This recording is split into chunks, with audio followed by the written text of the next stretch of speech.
everyone's very much interested in what's going on in Iran. And one of the difficulties that we have is getting truthful information that is well sourced. So we have Armin here. Armin, I'd love to hear a bit about your bio and why you're someone worth listening to. Well, I mean, that's up for you guys to decide whether I'm worth listening to or not. But when it comes to Iran, I lived half of my life in Iran, like more than 20 years. I was an activist against the Islamic Republic's ideology and Islam as a whole, actually, when I was still inside Iran. After I left Iran, I created a network of people, of Iranians inside and outside of Iran, continuing to basically challenge the Islamic Republic's ideology.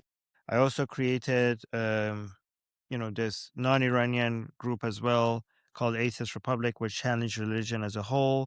It ended up becoming the world's largest atheist community up until Facebook decided to remove our Facebook page. We had had around 2.5 million followers at some point. Why did they But remove it? then I think we're being offensive towards religions, Okay. especially Islam, yeah. It's interesting because we are actually very careful to be anti-Islamic but not anti-Muslim, which is also, I believe, I'm not anti-Muslim. I'm anti-Islam, but I'm not anti-Muslim. So we weren't advocating any form of discrimination. In fact, we believe in Muslims have Muslim rights, having equal rights and everything. We were also fighting against discrimination against Muslims or oppression against Muslims anywhere, like in China or wherever. But we were very aggressively against the ideology itself, Islam as the ideology. So that's why we lost that page. But I've been doing this for more than a decade now. Actually, more than 2 decades now. Constantly, like up until recently, when the internet was disconnected inside Iran, I had I was connected with the Iranian audience and Iranian activists and freedom fighters through my live shows in Persian, and also through our community that we built in Discord, that we had daily meetings in every day. So not only the communication is two-way, so our live shows, people come up and talk. So I'm constantly in touch with many different people inside Iran. I mean, I'm still have some connections inside Iran because some of my friends inside Iran have managed to find internet connection. I just recently got a wave of new people coming back online. For some reason, they managed to find ways to come online. So I got a better understanding of what's happening inside Iran just quite like since yesterday. But not only that, I don't just talk to anti-regime people or secular activists. I had many debates with mullahs, with religious leaders, with regime officials, actually, and former regime officials. I had interviews and debates with people who were handpicked by Khamenei himself, Supreme Leader Ali Khamenei, to be as the head of the Kayhan newspaper, which was the main newspaper and the main media connected to Ali Khamenei. So I had that guy I had many debates with mullahs. The same guy, by the way, is one of the very few people who had met with Mujtaba. I met with monarchists, anti-monarchists, very politically involved. I'm actually known within the political sphere inside Iran. Like, they know me. I'm sometimes quoted here and there. I'm an author. I wrote a book about that is a bestseller, Why There's No God. I've been quoted in many different books. I've been quoted in many different articles, including, like the Wall Street Journal and, Good Guardian, BBC, many places. So many people in both inside and outside of Iran consider what we do important. And also they consider what I say as a source of analysis. People sometimes use me as a source. And given that they use me as a source inside Iran, times I think that people outside of Iran, that should be good enough. Another thing, and this was something that I, as an outsider, so I've been following Armin for basically since the uprising started in December, early January. And what made me really believe that what Armin is saying is true is that consistently his predictions have come true, and he's been way ahead of the curve in talking about if it's fractures within the regime and things that would happen likely, and they ended up being right. Also in terms of what military targets are most likely. So technically, how do you connect with people when the regime shuts down the internet, and how do they communicate with you securely so that the regime won't hunt them down because of your reputation as, I guess, a dissident, or I'm not sure what they call you in Iran? So some of them, very few of them have Starlink. but sometimes some people get online using different tools, but they bypass.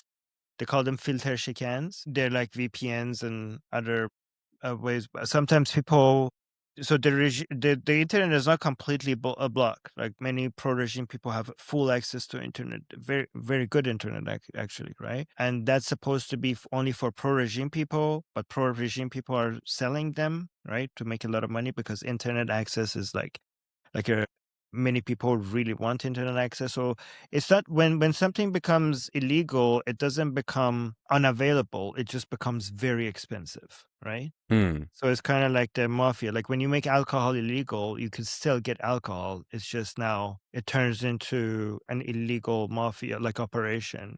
Now alcohol is just a lot more expensive, right? So internet is like basically an illegal commodity that you just now have to know the people to pay a lot of money for to be able to get access to. So either through some people find the right VPN and the right settings to somehow get connected to the internet, and usually that works temporarily, and then they lose access again because the government finds that loophole and closes it.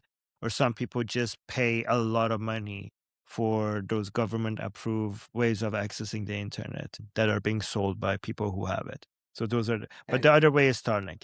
And regarding your question regarding how do they make sure that it's safe to talk to you, they don't. They just risk it. It's just a risky thing to do, but it's just like people find some sense of security in numbers, right? So it's because that is basically a probability game, right? So all the people who I talk to who are active could get in trouble, right? And there's no way avoiding it. But usually it's not like the government goes after everybody. The government sometimes picks certain people who are doing these things to make an example out of them to scare everyone else. So you have to get unlucky to be one of those guys, right? Because it's still the number of people who are active is still way, way higher than the number of people that the government picks to punish, right? So it's just a game of statistics, and people are just finding, even though what they're doing is a crime, given the chances of this happening to them is low, they just go with it, right? But I mean, they still like use fake names, fake profile pictures, right? Many of the people who I'm in touch with, I don't even know their real name. But it's not like, but the government can, if they really wanted to, would be able to trace them. But if they really wanted to zoom in on somebody and figure out who this is, they want. But the person has to be like a major headache for them to be worth like hunting that specific person down. But for example, right before the military operations and sometimes in the middle of it, I would get some pictures from my friends inside Iran who I knew for years, and I never knew what they look like and what their real name was.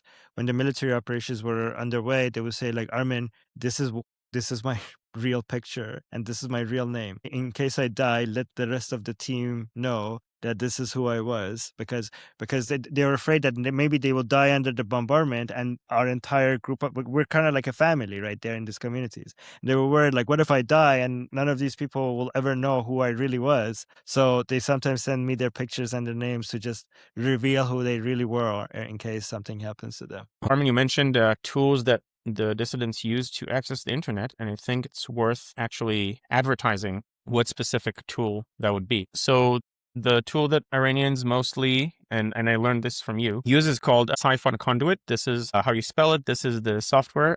I have it on my computer since I heard about it.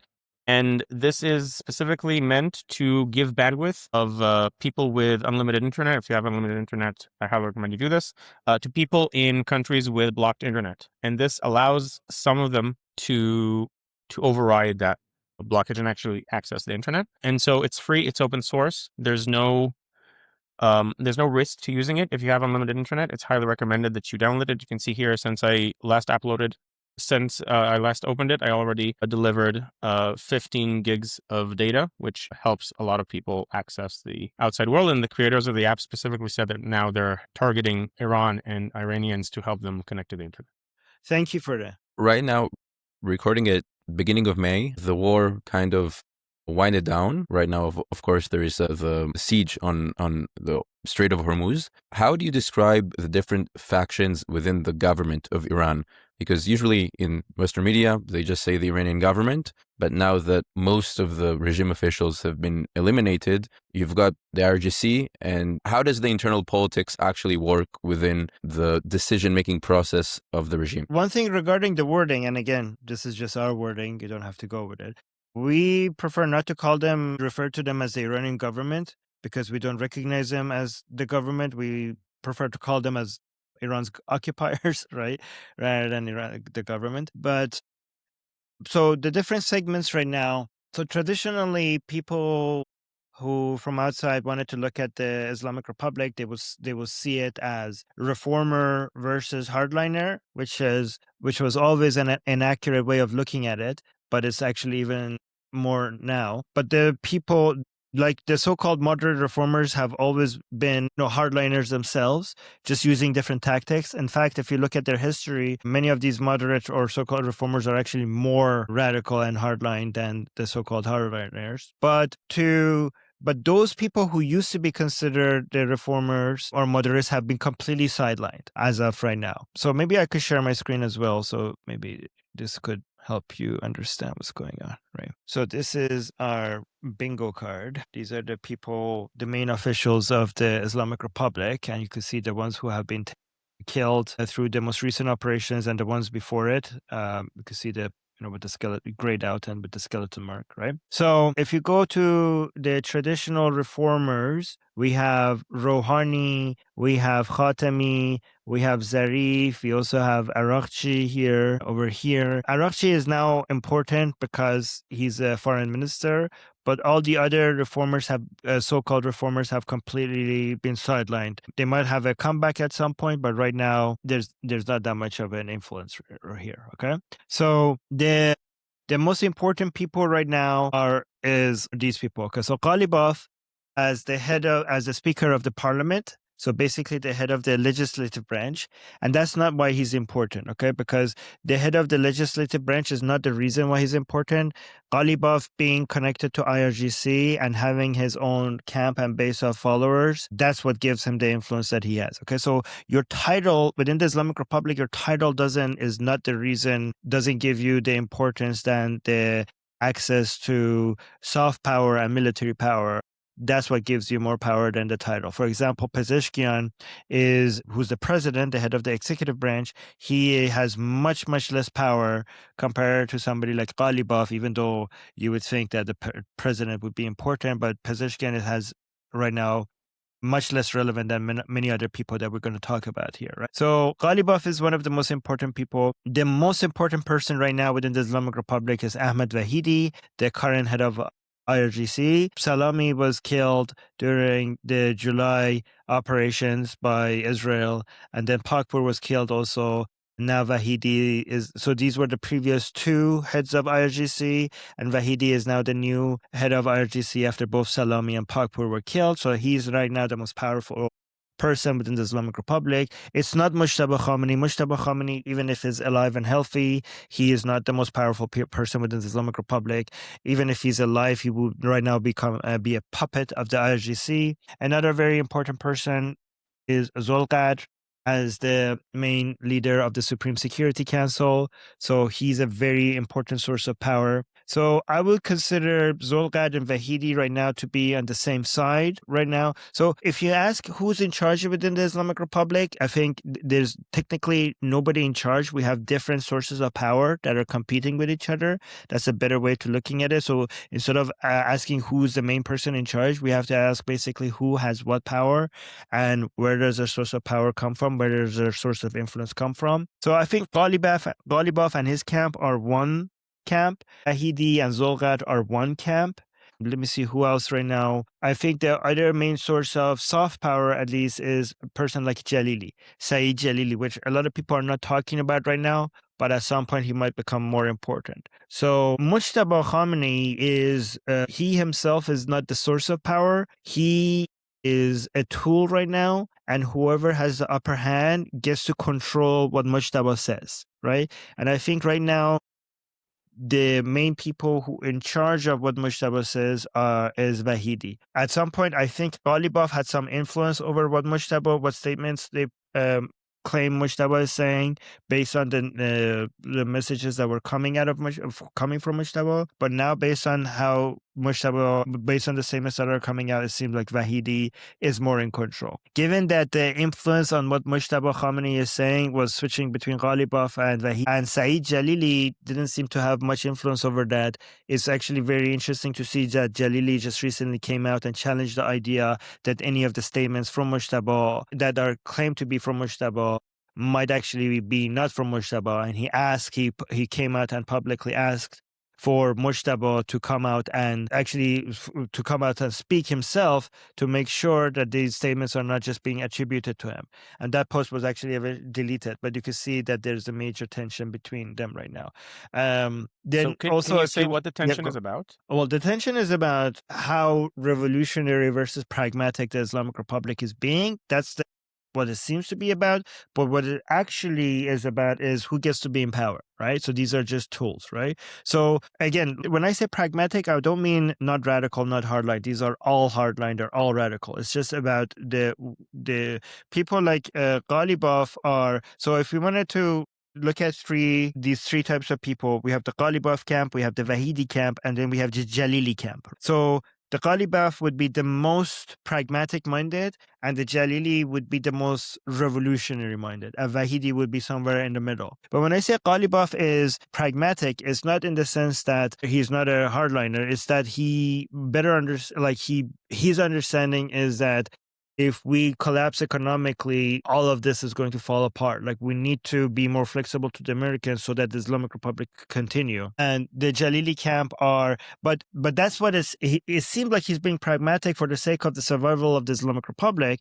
But I see it more as a self-survival, like as a self-interest perspective, because Ghalibaf's understanding is that if the negotiations fail completely, he will die next, right?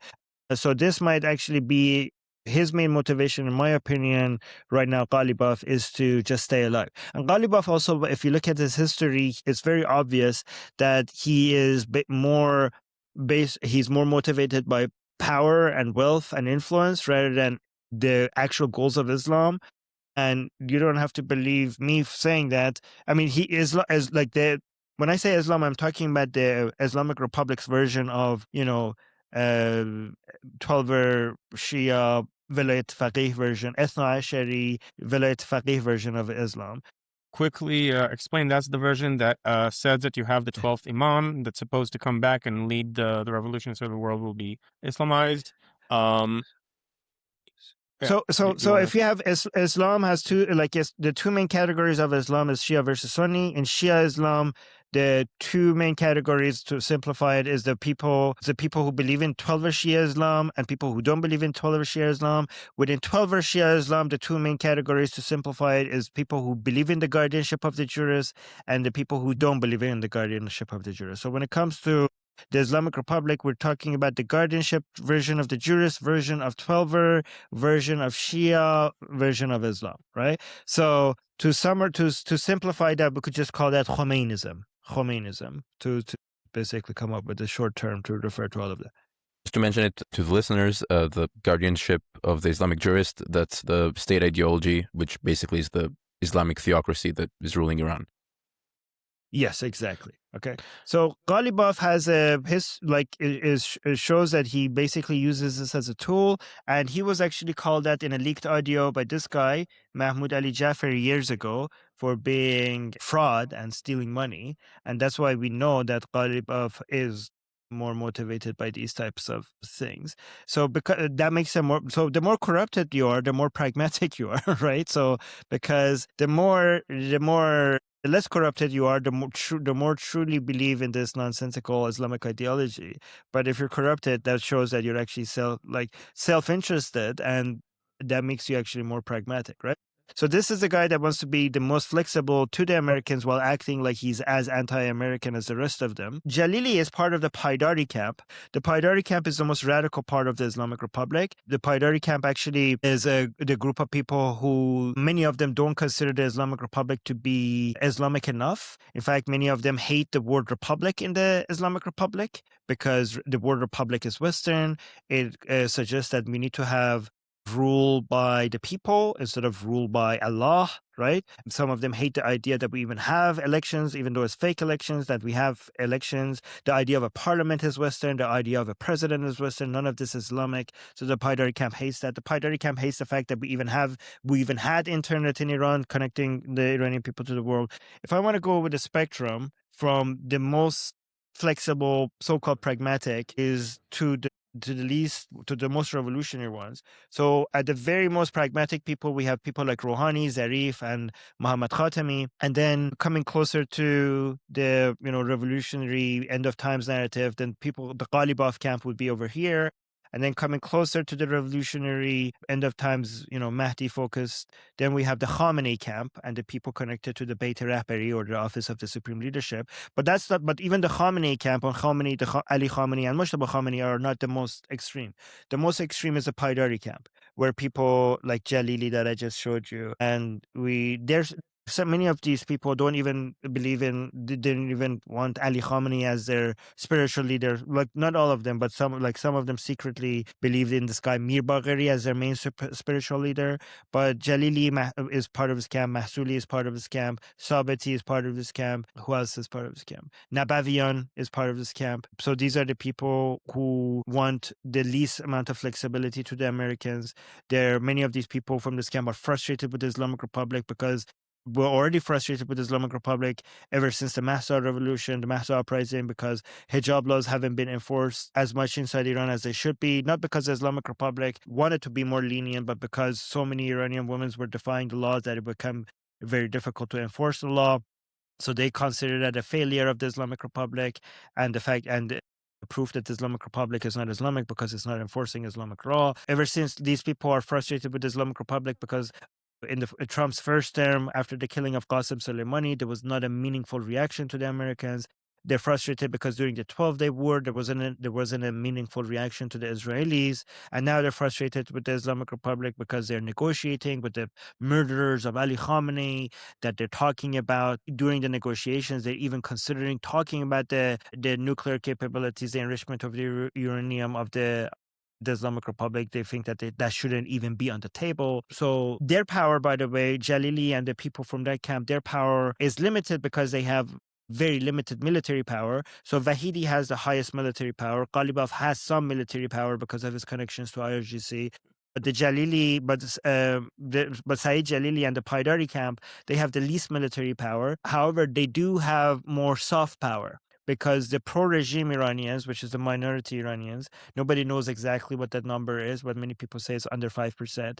So the pro-regime Iranians, their view of how things should be is more in line with the Paidari camp, right? So they have the most people power, not like the majority of the Iranian people power, because the majority of the Iranians are anti-regime. But within the pro-regime people, they have the most people power. And their power, their soft power has increased recently because of the street protests within the past 60 days. So the Islamic Republic was forced to have these daily and nightly street protests inside the streets in Iran for the past 2 months as a way to avoid an uprising, because their major concern right now by the Islamic Republic is not U.S. military attack, it's not Israeli military attack. I mean, those are concerns. They're worried about that, but their main concern is a next uprising. And they're trying to do everything in their power to stop the next uprising. And their suppressing ability has been limited because of the Israeli attacks and American Israeli attacks on the IRGC and Basiji bases and the killing of many of the leaders. So their solution was, and this is actually a smart solution, is to fill the streets with the pro-regime people, telling them that the regime needs them, Islam needs them, and keep the streets full so that the Iranian people don't do an uprising against the regime. But they told them how important these street protests are and how they're saving Islam and the regime. So these people are now a lot more demanding, given that they've been told how important these street protests were and how much of a sacrifice they have made being in the streets for the past 2 months. And their demands is maximum and very extreme and much more aligned with the Paidari camp. And these these street protests has created an army for the Paidari camp. So they don't have armed forces, but they now have their own people power in the streets with the ability to continue to occupy the streets. So the Islamic Republic has to worry about two types of uprising. The more secular-minded, vast majority of Iranians uprising, but now these more Islamic-minded, more Iranian people who are pro-regime, they're pro-regime, but they're not pro the people in charge right now. They're pro the idea of an Islamic rule. They loved Ali Khamenei. They love Mujtaba Khamenei. I mean, their love is like trying to transfer that love, but like different degrees of success here. But they don't like most of the officials. They love the armed forces, but they think that the politicians are, many of them think that the politicians are basically ruining it, basically wasting all of the achievements by the armed forces are constantly given up at the negotiating table because of the politicians. The politicians fail us everywhere, that we keep winning, and they think that they keep winning in the battlefield, but they keep losing at the negotiating table because the politicians are not. But here's the thing: it's not just incompetence. They think some of them suggest that the politicians are at best incompetent, but at worst they're Zionist spies and they're infiltrators, and they're basically, the politicians are trying to, because they think that because the IRGC is so powerful and the Americans and the Zionists will not be able to defeat them in the battlefield, the only way that these scheming Jews in their mind have is to take down the regime, is to come and get spies and infiltrators to politically destroy the Islamic Republic in a way that they militarily can't. It's basically the conspiracist idea, kind of like after World War I, of the stab in the back myth, because they couldn't explain how this formidable force failed. Just the Iranian version. Actually, that's a good analogy, actually. Yes, right. And that's why everybody's pointing at everybody else, like, you're a Zionist spy. No, you're a Zionist spy. You're betraying it. You're the enemy. No, they're the enemy. You're working with their enemies. So it's causing a lot of mistrust and infighting within the regime right now. And the Paidari camp is in the best position to take advantage of all of that. People like Jalili, but again, their weakness is that they don't have many military power. Vahidi is the head of IRGC, and he benefits from being a soldier, so being the head of the armed forces, so that gives him some credibility because he's not like a politician like Ghalibaf, right? And he has access to so much armed forces. So Vahidi is right now in the best position, but the weakness of Vahidi is not he's not out there. He's not like a charismatic person that is on TV speaking, so a lot of people are not emotionally connected with him. But he does have the advantage of basically being in control of a huge portion of the IRGC at least, and also given that he's one of the armed forces, many of the pro-regime people don't see them as traitors. The Paidari camp, which is the more radical camp, could theoretically do like an internal coup in the IRGC, because you're saying that you have a lot of soft power and a lot of support of the hardcore regime supporters. But the thing is that Jalili doesn't have as much these connections are hard to build. It takes years, right? So Ghalibaf, even though he's more pragmatic, he has more connection to IRGC than Jalili, right? So because he's former IRGC. Yes, because he's former IRGC. So the thing is that the control that the Jalili camp has over IRGC is by having some control over what the demands of the pro-regime people are, right? And basically control is indirect, right? But the influence that they have is also annoying, right? Because at the end of the day, the IRGC wants to have some level of maneuverability, and the level of rigidness of the Paidari camp means that there's only one thing you could do, right? The only thing you could do is just maximum aggression towards Israelis, maximum aggression to them, not even talk to them, and just go for the full annihilation of Israel and United States. That's like nothing short of that objective is acceptable. So that doesn't give you that many options here. So even though the IRGC is now a lot more, their narrative and their messaging is a lot more in line with the Paidari camp and moving away from the flexibility of Ghalibaf, because anybody sounding like that is easy to be seen as like a pissing in the blood of the supreme leader and betraying Islam and everything like that. But at some point, if the blockade works, and if the Islamic Republic becomes more and more desperate and runs out of US dollars, at some point the IRGC might want to be a little bit more flexible, at least to maybe at some point, and then these people end up becoming a lot more annoying, right? So this is why it's interesting, because I was guessing whether the proxy groups coming inside Iran, because a lot of proxy groups were coming inside Iran from the Hashd al-Shabi from Iraq, the Zainabiyun from Pakistan, and the Fatimiyun from Afghanistan. We saw a huge caravan, like a wave of them entering Iran, which a lot of people assume that the Islamic Republic is basically paying its proxies, the Shia terrorist militias, to come in to fill in the gap from that,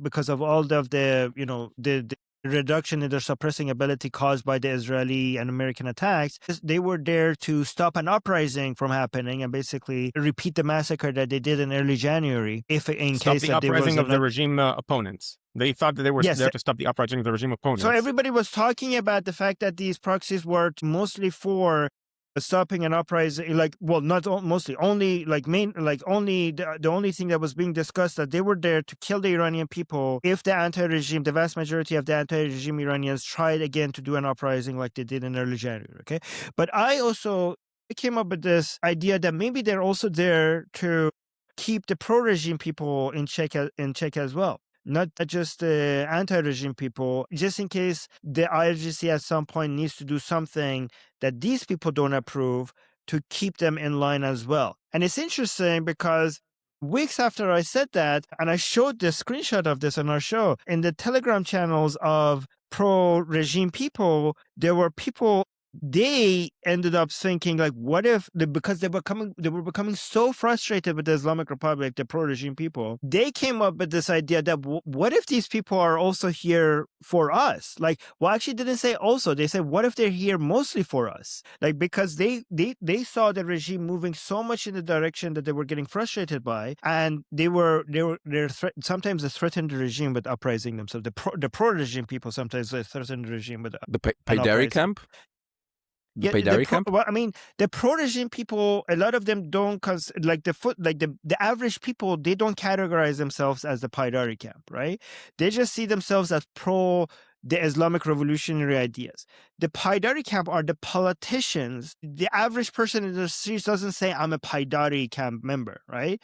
But the narrative of the average pro-regime person who is politically active is closer to the politicians who are consider themselves to be part of the Paidari camp, right? But you don't see like an average person in the street. Like if an average pro-regime person in the street who's complaining about like, what are you doing, Ghalibaf? Like, curse be upon you and your entire ancestry, Ghalibaf. Why are you selling the blood of our supreme leader? If I go to him and ask him like, hey, are you part of the Paidari camp? They're like, what is the Paidari camp? Like, they wouldn't know that, right? So on average, right? But you're talking about citizens who were unarmed, basically just yes, civilians, angry citizens, pro-regime civilians, right? So some of these pro-regime civilians, so you have different levels of awareness, like depending on your political levels of how active you are politically, right? So if you're a politician, okay, you might be part of the Paidari camp, right? If you are an average person in the streets who are supporting the regime or waving the flag, you might have heard from the latest speaker that come and say like, oh my God, Ghalibaf, screw Ghalibaf. And now you're like, yeah, well, screw Ghalibaf. He's with the enemy, right? So you just know that because the last speaker said that. But if you're a person that is like on Telegram, that you're a member of like the IRGC affiliated Telegram account, then you're not an official member of the Paidari camp. But if I ask you what's the Paidari camp, then you would know because you're more politically active and online member of different groups and stuff. So it's a different level of awareness based on the different level of activity that you have, right? But what I was saying is that in that Telegram account, you could see the comments. Some people were saying like, I think these proxy groups are here for us, right? Like not the anti-regime people, right? So that was interesting that they were thinking the same thing that I was thinking. So this is the dynamic. If I was Vahidi, I would do that. Like I would try to come up, have plans in place, protocols in place for what to do if at some point I need to do something that the pro-regime people wouldn't like as well. Because I came up with this idea of a double uprising. If at some point the Islamic Republic, whoever has the upper hand, has to capitulate to the Americans, then the situation will become very unstable, because at that point the regime has decided to go with the revenue becoming more important than the revolutionary ideology. So this is what you have to decide as the Islamic Republic. What is keeping me in power more? Is it my soft power, or is it my revenue?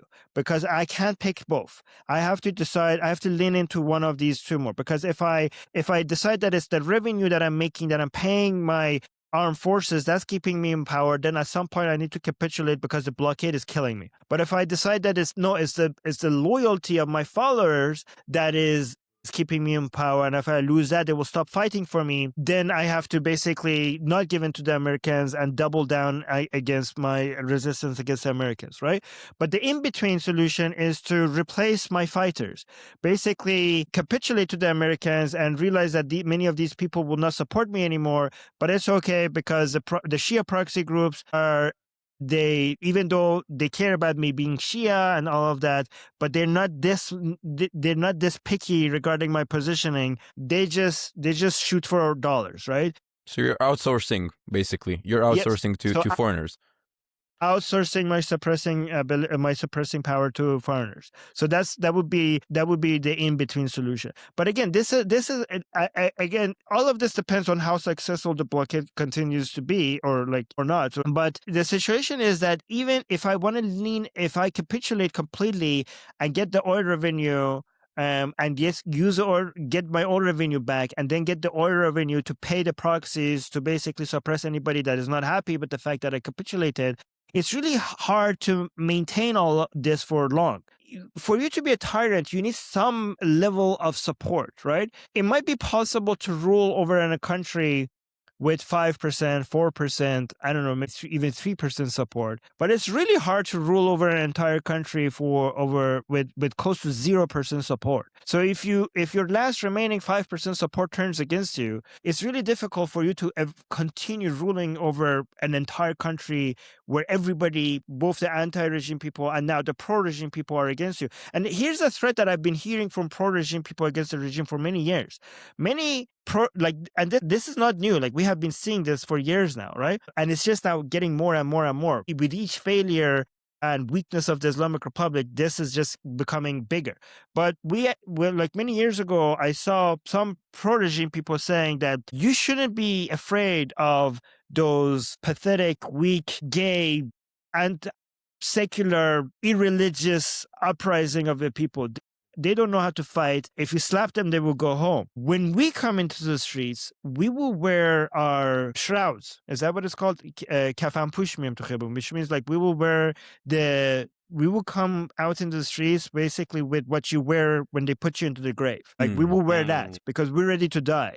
Because they're saying the anti-regime people, they want to live. They're afraid to die. We are not afraid to die. When we come into the streets, that's what you have to be afraid of. So sometimes they're pro-regime, but sometimes they threaten the regime like that. We're Islamic. We know how to fight. We've been in war. They haven't. So you should fear us even more. So this is the idea of a double uprising. If the Islamic Republic capitulates too much, we might get to a position where they have to worry about two uprisings by the anti-regime people, the 95%, let's say the 95% anti-regime people, but also the 5% currently pro-regime people. So talking about uprisings, let's say I nominate you, become advisor to President Trump, and given this entire dynamic, your goal is to basically make the regime collapse. How do you see that happening? Because first of all, the regime has the weapons, the people don't have the weapons, but you've got different factions, as you described, within the regime that can fight each other, and maybe through the mistrust, that's how regimes fall. So how do you see this playing out in terms of regime collapse and under this economic strain that the regime is facing right now? First of all, I will kill Mujtaba, not because he's a main source of influence, but because that would be humiliating and embarrassing and major demotivation for the pro-regime people. The blockade, I will make sure the blockade is airtight, right? Make sure I continue doing that. But most importantly, I will start arming the Iranian people with liberate just one city, Bandar Abbas, in southern Iran. I wouldn't have to invade the entirety of Iran. I would just liberate Bandar Abbas for the sake of, and the argument for that is that would liberate the Strait of Hormuz, because Bandar Abbas is right next to the Strait of Hormuz, right? So I don't need soldiers, boots on the ground to basically go invade the country. Just one city, Bandar Abbas, right? And then after I liberate Bandar Abbas, I Do will. you think that would require boots on the ground? That would require boots on the ground, right? But to a much limited degree. But who do you give the weapons to? Well, Right. that's what I'm getting at, right? So, because if you want to, like, a lot of people are like, oh, why don't you just drop weapons inside Iran? Well, because you don't know who you're arming. First of all, if you drop weapons inside Iran, you're probably arming the IRGC because they have the upper hand. They will be able to get those weapons before anyone else, right? And even if you want to give it to whoever you want to give it to, you have to make sure it's the right people. So once you liberate Bandar Abbas, you turn that to a base of operations, and then you put a call out for Iranian people who want to be freedom fighters, who want to liberate their own country. We're not going to liberate your country. You can liberate your country. If you want to liberate your country, come to Bandar Abbas and then do three things: vetting, training, and arming. Right? So you need to vet them with the help of the Iranian people that you already know and trust, with the help of the Princess of Pahlavi and his team.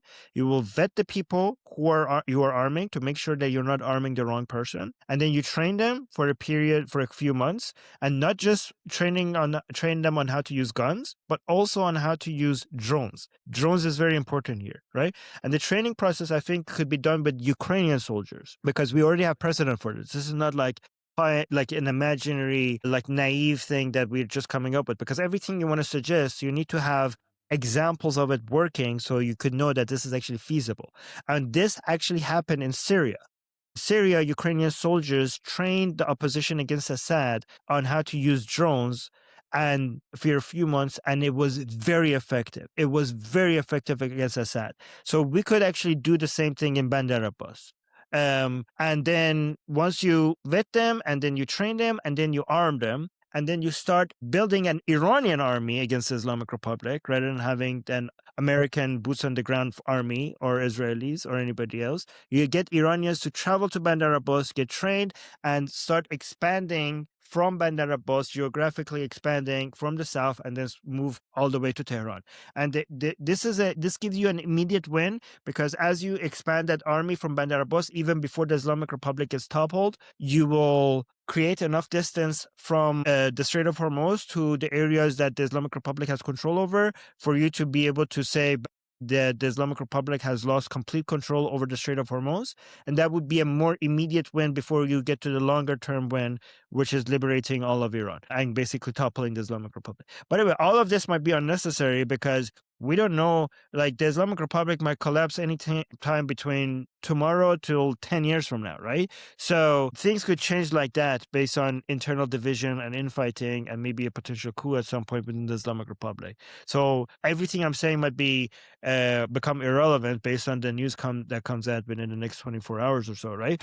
But if I was advising President Trump, I would say, like, to go with this plan. And I know that this is not a plan that would be thrown out the window right away, because President Trump already was planning to arm the Iranian people. Apparently, when he said help is on the way, they were actually trying to arm the Iranian people, and unfortunately, they used the wrong way to arm the Iranian people. They basically gave it to Iraqi Kurdish separatist groups. And it's interesting that they choose that route, because if they asked us, we would tell them that what happened was we would have told them what would happen. The Kurdish separatist groups are not anti-Islamic Republic. They're anti-Iranian. They're anti-Iran and the Iranian people, including the vast majority of Kurdish Iranian people who are patriotic. The vast majority of Kurdish Iranians are patriotic, and they consider themselves to be Iranian first and Kurdish second, right? So when I say Kurdish separatist groups, I'm not including the vast majority of the Kurdish Iranian people who consider themselves to be enemies of the Kurdish separatist groups. But the Kurdish separatist groups, they would not give the weapons to Iranian people, because they see Iranian people and Iran as a whole to be their enemy. So obviously they would not want to give those weapons to them, and they would have kept it. So this is something that the White House had done, and it was a mistake. And I think if you want to arm the Iranian people, the way I suggested is the way to do it. But given, again, it's important when you give suggestions to give suggestions based on things that have already happened. And given that President Trump has already tried to arm the Iranian people, and given that we saw how this worked in Syria with the Ukrainian soldiers, and given the situation that most of the world is more interested in liberating the Strait of Hormuz rather than liberating Iran, I think this Bandera bus solution seems to basically cover all of that. And it's the best plan in my opinion. But where do you train the people? Because once you, I guess, go to Bandar Abbas, you have the IRGC controlling Bandar Abbas. So where do you train the Iranians and basically build the counter-regime militia? So when you liberate Bandar Abbas, and IRGC is not controlling Bandar Abbas anymore. So first you have to liberate Bandar Abbas. By the way, one thing I want to mention that all of IRGC headquarters are in Tehran, except the IRGC's Navy headquarters are in Bandar Abbas. So liberating Bandar Abbas also destroys the base of operations for the Islamic Republic's Navy as well. So when you say liberate, it means American or Israeli or Western troops occupying Bandar Abbas and then getting the weapons to Iranians. That's what you mean by liberating Bandar Abbas? Yes, and that's also not like a pie in the sky kind of out there suggestion, because we just saw that Admiral Cooper and General Kane, when they came to President Trump and gave him 3 suggestions for military operations, one of the 3 was ground operations to basically take over some islands or maybe some areas close to the Strait of Hormuz, right? So these types of ground operations with, the amphibious ability that USS Tripoli and USS Boxer will allow the United States to have is already something that is considered a serious offer that was given to President Trump just recently by Admiral Cooper and General Kane. So given their military expertise, this is not something that is unreasonable to suggest. Do you think defections are probable from the IRGC? Let's say the Americans are trying to bribe some of the top officials, say, we're going to give you amnesty, you can become millionaires, you have to defect and basically try to take the regime from within. We already had thousands of defections from the IRGC and the Artesh and other parts of the Islamic Republic. The Artesh is the national military. Yes. So Prince Reza Pahlavi had this framework, had this platform for people within the Islamic Republic to come and defect from the regime and join his side, and he already had many people from the regime, including IRGC, defecting. And all of that not with the promise of money or anything, all of that with people who are giving up the Islamic Republic and now believe in the opposition led by Prince Reza Pahlavi. So all you need, you don't even need to spend that much money. All you need is patriotism and a sense of duty to your people and your country to get people to defect. I think something we haven't touched on yet that is key here, and I don't know if we have enough time for this now. Maybe we'll see if we can find more time to do a part 2. It's important to understand the level of support that Prince Reza Pahlavi has inside Iran and what the effect was of the January massacre, where at least 40,000, likely much more, Iranians were shot down in 2 days. And what effect it had on people who are on the fence, let's say, about the Islamic Republic, or people who were okay with the Islamic Republic but not ardent supporters. Which, to my understanding, correct me if I'm wrong, Armin, that basically, as soon as the massacre happened, that level of being okay-ish with the Islamic Republic basically evaporated. And those people were so disgusted by the act that they moved to the other side, and presumably some of them were within the IRGC and the Artesh. Is that correct? So the way I look at it is that we had 4 types of Iranian people. We had the pro-regime Iranian people, which is a minority. We had the... which is less than 10%, presumably, right? Many people, let's say less than 5%. Okay. Yeah, I was trying to be conservative. Yeah, okay, yeah. And then we can never be sure, right? But right. What we can be sure is that they are a minority. We know that for sure, right? But I would say less than 5%. And then we have what we call in Iran Jamiyat Khakistari, which means the gray population, which means basically people who are not political. They're just trying to live their lives, right? And then we have the anti-regime people who are not revolutionary, and the anti-regime people who are revolutionary. meaning that people who are anti-regime and they want to do something about it. So these are the 4 types of people that we have, right? So over the years, more people, because of the difficulties that they have with the Islamic Republic and all of the things, all the crimes that the Islamic Republic commits, they are moving from the gray population to the anti-regime non-revolutionary, and more people from anti-regime non-revolutionary to the anti-regime revolutionary, right? So I would say what the early January massacre did is it moved more people to both being anti-regime. I would say that the gray population is now at its minimum. Like, it's hard to find people who don't have an opinion against A strong opinion one way or the other. one way or another about the Islamic Republic, right? Like that is a minimum. It's just a different. So I think that was already the case before the early January massacre, like that. But I think what the early January massacre did is that it moved people from being anti-regime and not doing anything about it to being anti-regime and wanting to do something about it. Like, it created so many more revolutionaries. That's what the early January massacre did. And one thing that is very clear is that all of the vast majority of the revolutionary force against the Islamic Republic believes in the leadership of Prince Reza Pahlavi.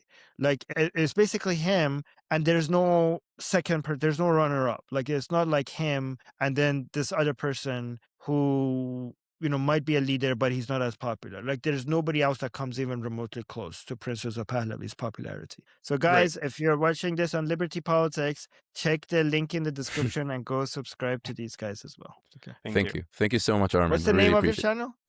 Well, you're actually going to be our guest star, but we thought about the name Above the Noise. So okay, Above the Noise. Go subscribe. Yeah, to we're going to be our first episode.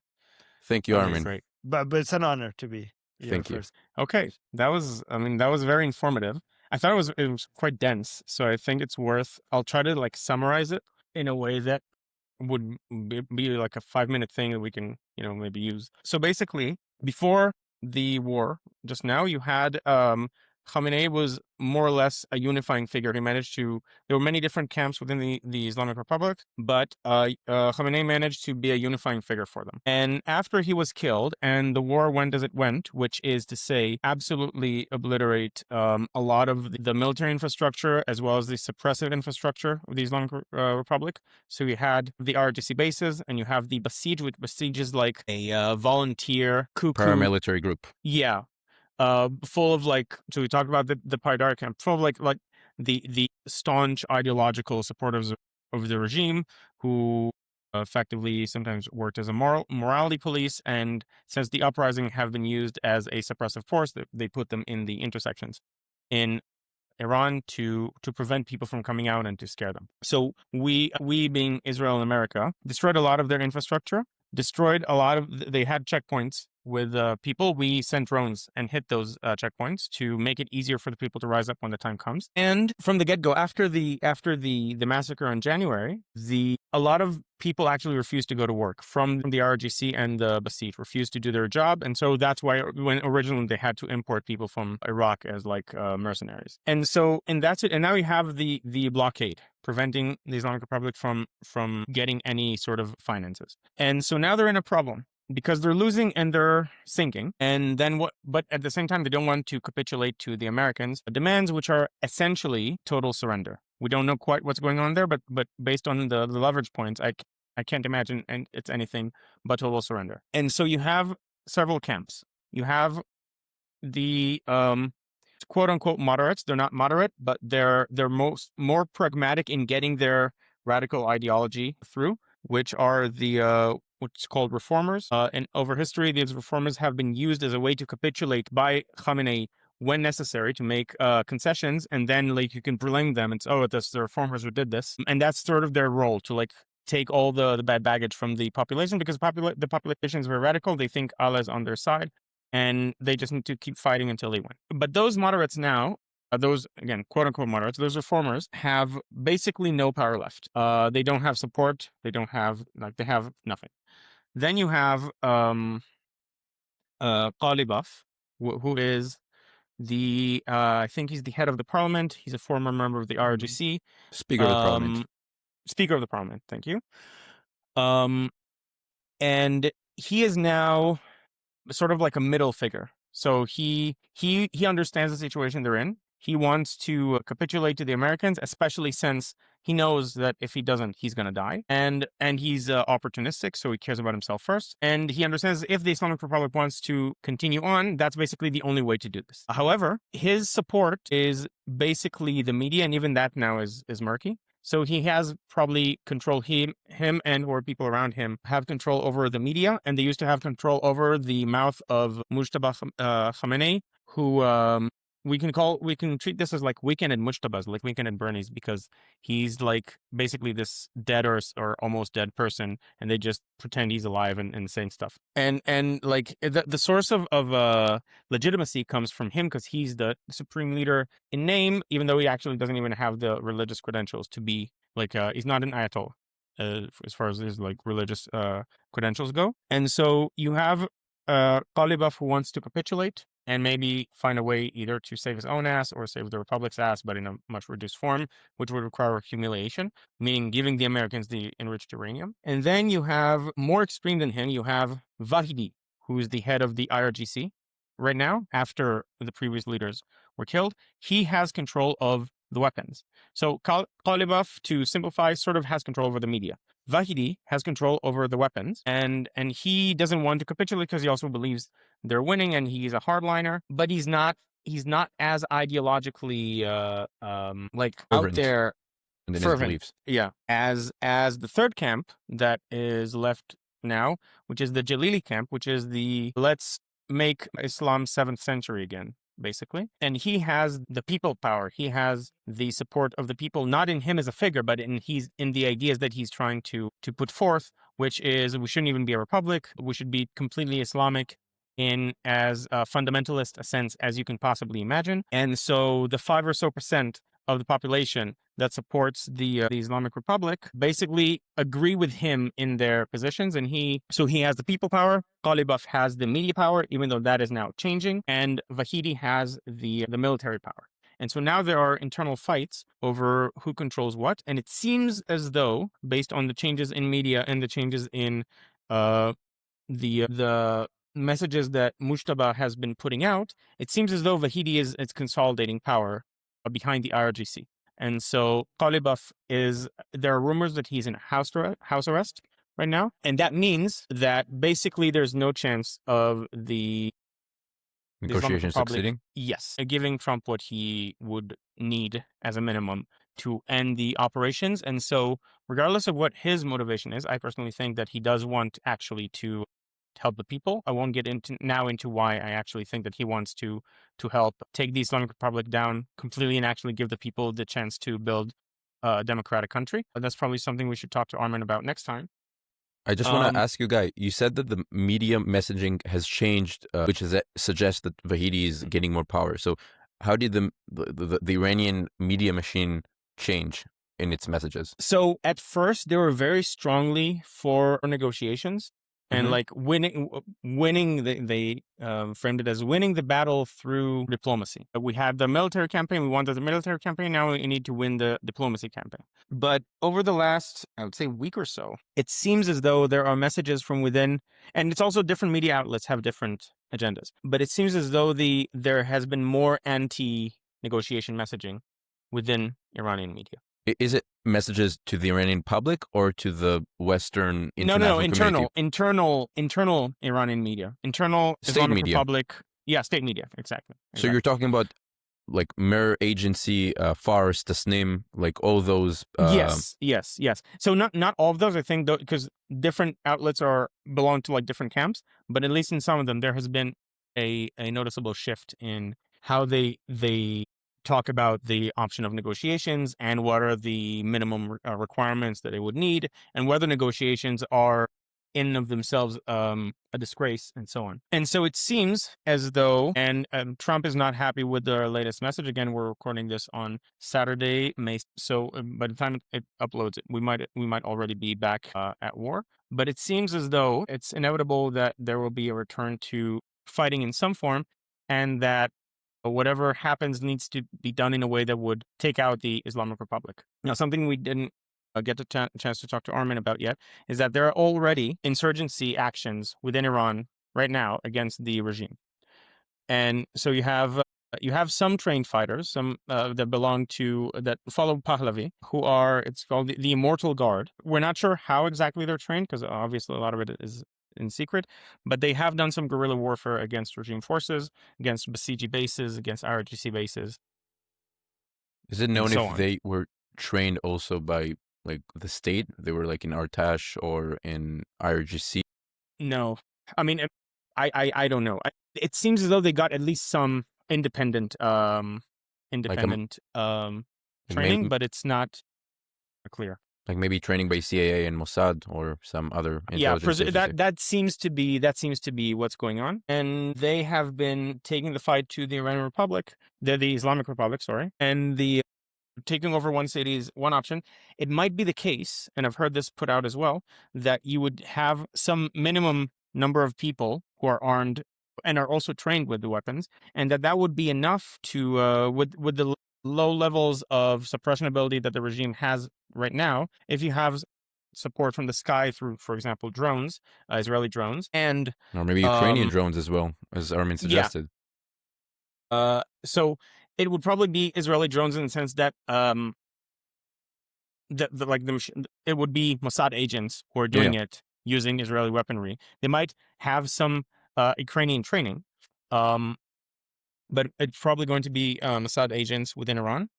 And so the effect of millions of people in the streets, which is that's what it would be, because they're really pissed right now and they're just waiting for the chance to come out, which would be Pahlavi would send out the message of what the time would be, the best time, the optimal time to take back the country. So you would have the masses in the streets. You would have the elite forces, who we don't know how many there are, but they're not like millions and they're not hundreds of thousands. But you would have them work clandestinely to prevent the suppressing what remains of the suppressing forces from attacking the people, and that, in coordination with support from the air through drones, might be enough to take out the little suppression ability that the regime has. But that has to do a lot with numbers that we simply do not know publicly, because they shouldn't be public.